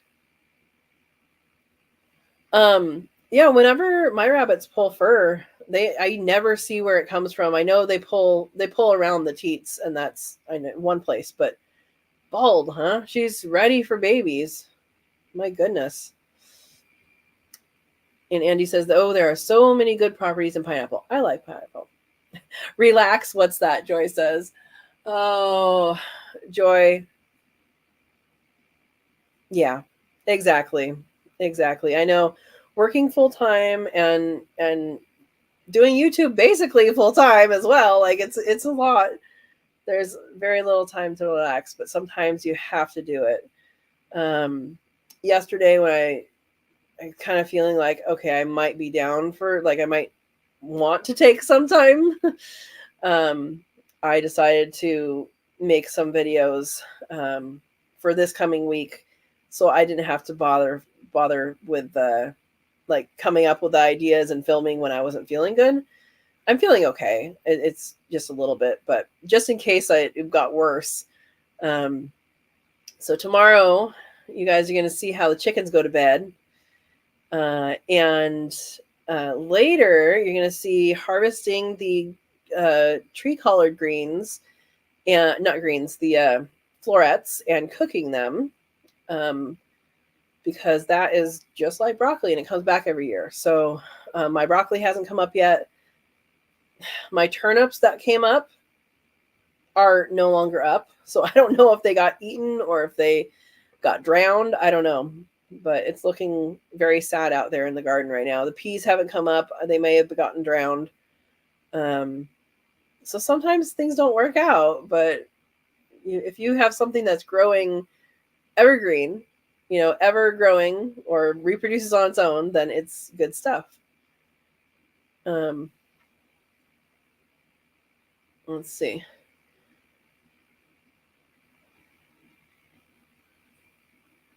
Huga says, I was working on cleaning the garden and cleaning out the greenhouse. It all needs to get done this time of year. Yep. Brenna wants to know how old the chicks are. And Huga says, I have a bunny pulling hair, but not pregnant. Maybe the weather. Sometimes they have a false pregnancy, and I don't understand the why of it, but it's going to be hormonal. So why they pull hair is it's a hormonal response. There's a hormone that's released before they give birth that basically makes it easy for the hair to come out. And what I've noticed is, like, the day before they start pulling fur, because I pet them every day. If you pet them, and you pet them and the hair comes off in your hand, and it's not a regular shedding. You pet them and the hair comes off on your hand, then the next day is usually when they pull fur. So I wonder if her hormones are out of whack, or maybe if she hasn't been bred in a while, or I don't know, maybe others have more input. Steve says, I understand. I build my first brooder when my chicks hatched. Hey, you got a day. Maybe two. Yeah, exactly. Andy says it has an enzyme that helps get the gut moving. Okay. For the pineapple? That's good.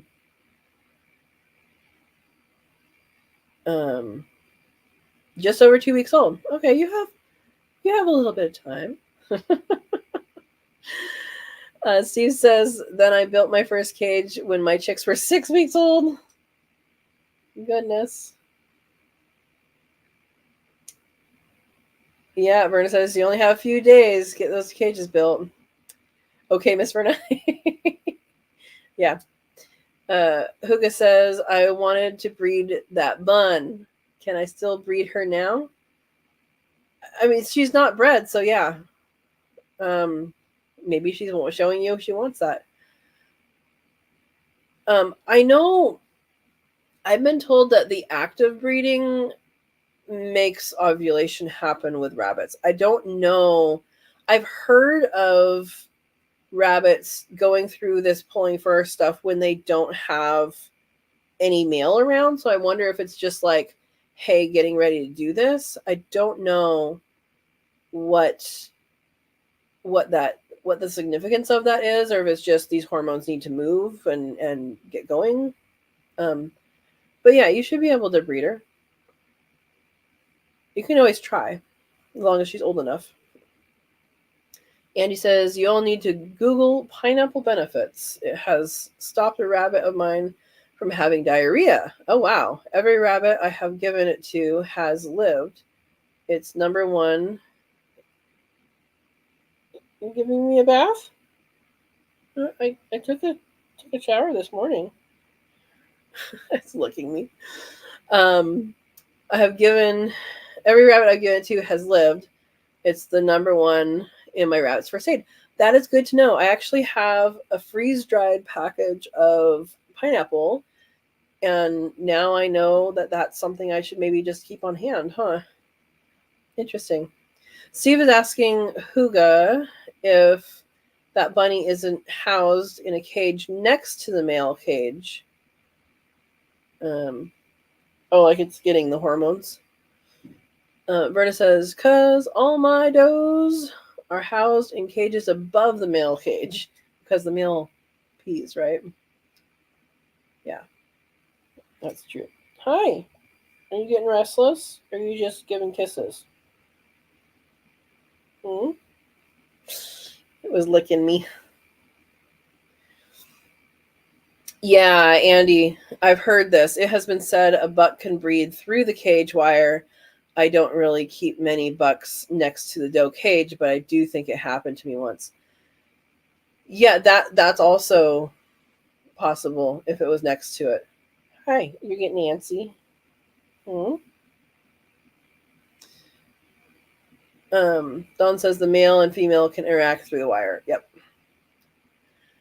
Verna says freeze-dried pineapple will help their chewing need as well as the healthy benefits.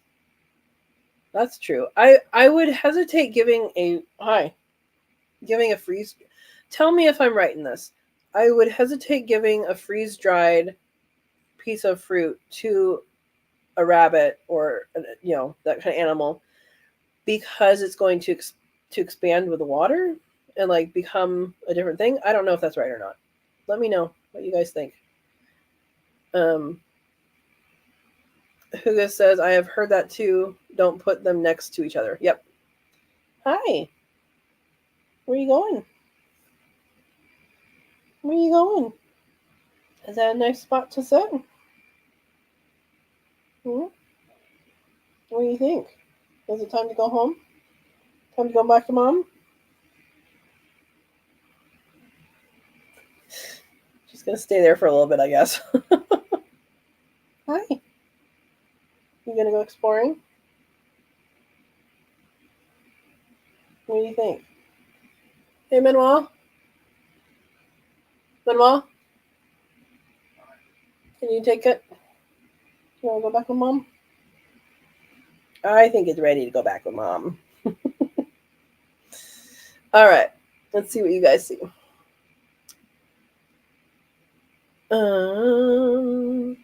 Yeah, so Verna's saying true. That's why you give them a tiny bit, not a whole slice. Okay.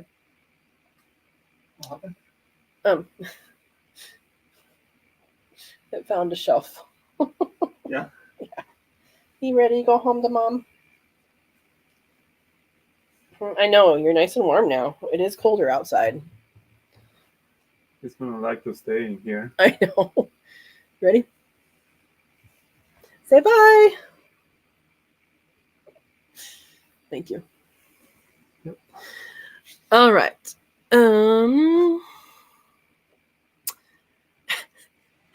Hoga. There we go.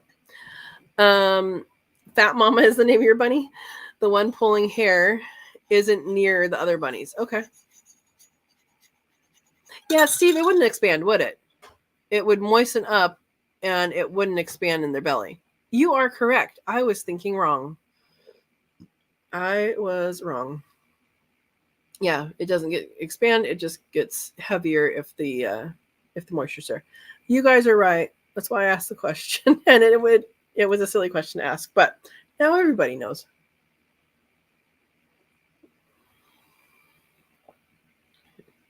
That bunny lasted longer than I thought out here. We've picked them up some, but not a whole lot. It's mostly petting. Andy says, I had a litter that the genetics did match up with the buck I bred her to. Everyone told me the dad had to be a black, who was next to the Stow. Just happened the same day. Okay, I guess, because she had babies right on time from the day I bred her to the other buck. That could definitely happen. Because, like, especially if the other buck is already smelling what's going on and seeing what's going on, and he'd be like, no, come here. And she's already receptive, then that makes sense. Yeah.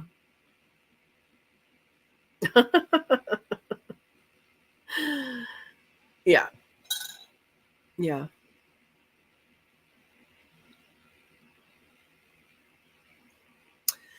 Yeah, that might be true too, huh? Andy says, I don't think a sickly feeling rabbit would eat a dried or freeze-dried pineapple. They rehydrate. Though. Yeah. And just like you can freeze pineapple too, and when it thaws, it's exactly like it was when it went in. So, yeah. Spring, who says,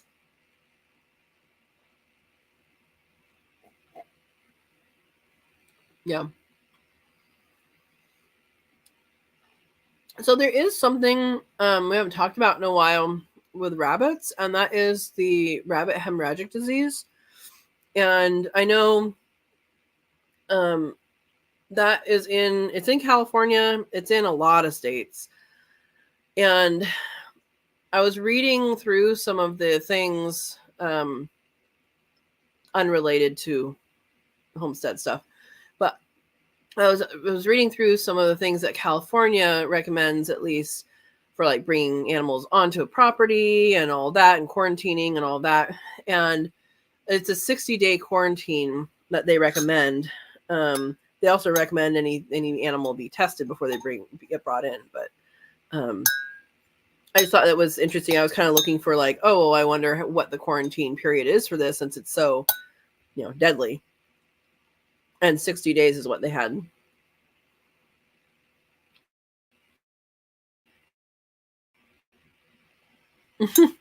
Andrew Rabbit says it's one weird genetic lesson. I was so confused on the outcome that mating I was trying for.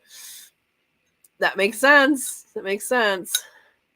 Britta says, had one fall off on Smokey, but I don't think she lifted. Going to try again in the morning. Okay. We forgot to test Ravioli the day after, have her go in again, and poor boy get rejected. Forgot that, but she had 5 fall-offs as well. So hoping that is good. So yeah. Steve says, just saying, no new cases of rabbit hemorrhagic disease type 2, which is the one that's active now, have been detected in 2 years in Mississippi. We had one last year in February in California.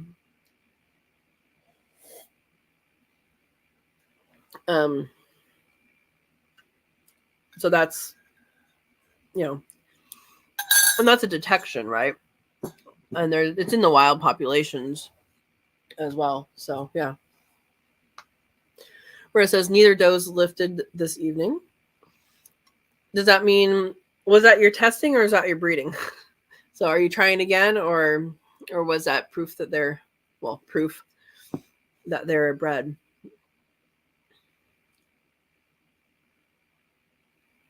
Yeah, Verna, you don't have to worry about that with your rabbits. I don't really feel like I have to worry about with my rabbits. I mean, I didn't quarantine. Percy didn't get as long a quarantine as he probably should. Nothing's happened so far, which is good. But that is that was my choice, and mostly because the bunnies just didn't they just didn't get bred.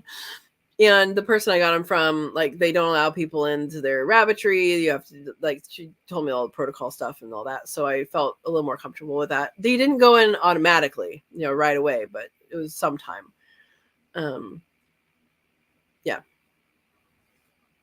But that's another reason why it's a little safer to have them in hutches instead of on the ground, is because if they are on the ground and they're interacting with rabbits through the wire, or the rabbit, it stays for, I read this, how long does it stay for?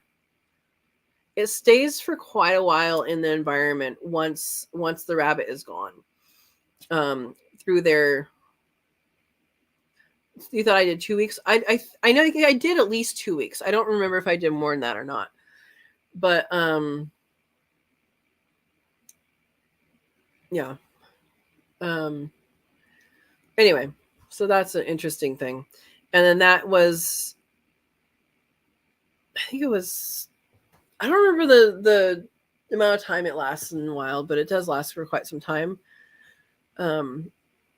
Yeah. So Andy Rabbit saying it was lab created. I didn't know that. To control wild rabbits overseas. Oh, is that New Zealand? It came from Australia or New Zealand or something like that is where it originated. I don't know. I don't know how that works, but New Zealand doesn't have any native mammals except for bats, is my understanding. So that could make sense, but in any case, I don't know enough about the origin of that to say yay or nay. Anyway, I just thought I'd bring that up. There was a job site today that there was a dead rabbit on, and we had to make a decision on what to do with it. When we were, and kind of figured out it wasn't something to report. But anyway, so I think it's time for dinner. I hope you guys enjoyed the talk.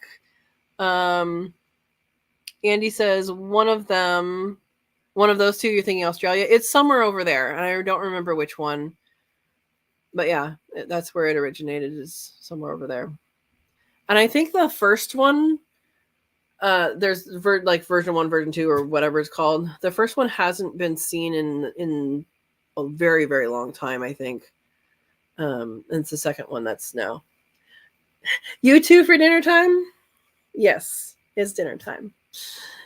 All right, guys. Thank you so much for coming and enjoying and talking. And your assignment, if you want it, should you choose to accept it, if you have sprouting seeds, sprout it along with me. Soak yours overnight.